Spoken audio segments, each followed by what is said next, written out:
కర్నూలు జిల్లాలో శుక్రవారం తెల్లవారుజామున జరిగిన ఘోర రోడ్డు ప్రమాదం రెండు తెలుగు రాష్ట్రాలను తీవ్ర విషాదంలోకి నెట్టింది. మరికొద్ది నిమిషాల్లో గమ్యస్థానానికి చేరుకుంటామని ప్రయాణికులు అనుకుంటుండగా బైక్ రూపంలో దూసుకొచ్చిన మృత్యు వారిని తిరిగి రాని లోకాలకు తీసుకువెళ్లింది. గురువారం రాత్రి 43 మంది ప్రయాణికులతో హైదరాబాద్ నుంచి బెంగళూరుకు బయలుదేరిన ట్రావెల్ బస్సు కర్నూలుకు 10 కిలోమీటర్ల దూరంలో ఈ ప్రమాదం జరిగింది. స్పీడ్లో ఉన్న బస్సు అదుపు తప్పి అడ్డుగా వస్తున్న బైకును ఢీకొంది. దీంతో ఒక్కసారిగా మంటలు చెలరేగాయి. ఆ మంటలను గమనించిన బస్సు డ్రైవర్ అక్కడికక్కడే ఆ బస్సుని నిలిపివేశాడు. అయితే ప్రమాద సమయంలో బస్సులో ప్రయాణికులంతా నిద్రలో ఉన్నారు. డ్రైవర్ బస్సు ఆపడంతో నిద్రలేచి ప్రయాణికులు బస్సులో మంటలను చూసి భయపడిపోయారు. కొంతమంది వెంటనే బస్సులోని ఎమర్జెన్సీ విండోలు ఓపెన్ చేసుకుని బయటకు దూకి ప్రాణాలు కాపాడుకున్నారు. మరికొందరు బస్సులోని చిక్కుకొని ప్రాణాలు కోల్పోయారు. ప్రమాదం నుంచి బయటపడ్డవారు తమ కళ్ల ముందే తోటి ప్రయాణికులు బస్సులో కాలిపోతున్నా ఏం చేయాలో అర్థం కాక నిస్సహాయ స్థితిలో ఉండిపోయారు. ఇలా ప్రమాదం నుంచి తప్పించుకున్న జస్వంత్ అనే ఒక ప్రయాణికుడు మాట్లాడుతూ ఎమర్జెన్సీ విండో లేకపోతే తాను కూడా బస్సులో కాలిపోయేవాడిని అని తెలిపారు. ప్రమాదాన్ని గమనించిన స్థానిక వాహనదారులు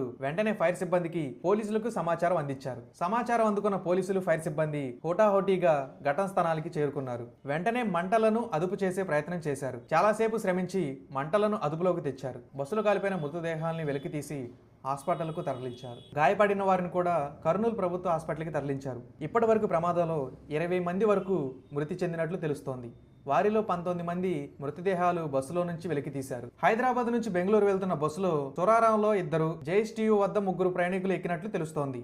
ఇందులో సొరారం వద్ద ఎక్కిన గుణసాయి కిటికీలో నుంచి దూకి ప్రాణాలు రక్షించుకోగా మరో వ్యక్తి ప్రశాంత్ ఫోన్ స్విచ్ ఆఫ్ అయినట్లు తెలుస్తోంది. ఇక జేఎస్టీయూ వద్ద ఎక్కిన 3లో ఒకరు సురక్షితంగా బయటపడ్డారు. మరో 2 ఫోన్ స్విచ్ ఆఫ్ అయినట్లు సమాచారం వస్తుంది. వీరి ఆచూకీ తెలుసుకునేందుకు పోలీసులు ప్రయత్నిస్తున్నారు. వీరితో పాటు చనిపోయిన మిగతా వారి వివరాలు తెలియాల్సి ఉంది. కాగా హైదరాబాద్ లో పటాన్ చెరువులో ఉన్న ట్రావెల్స్ కార్యాలయం నుంచి గురువారం 9 గంటలకు బెంగళూరుకు వేమూరి కావేరీ ట్రావెల్స్ బస్సు బయలుదేరింది.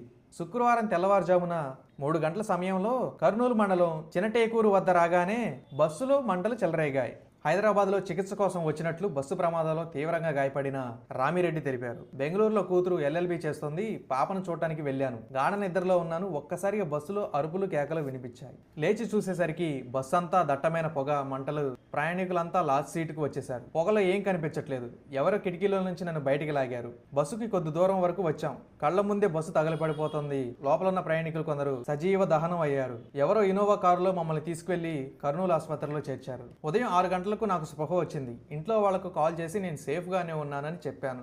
బస్సు తగలబడుతుంటే పక్క నుంచి ఎన్నో వెహికల్స్ వెళ్ళాయి. చూసి చూడనట్టు వెళ్లారు.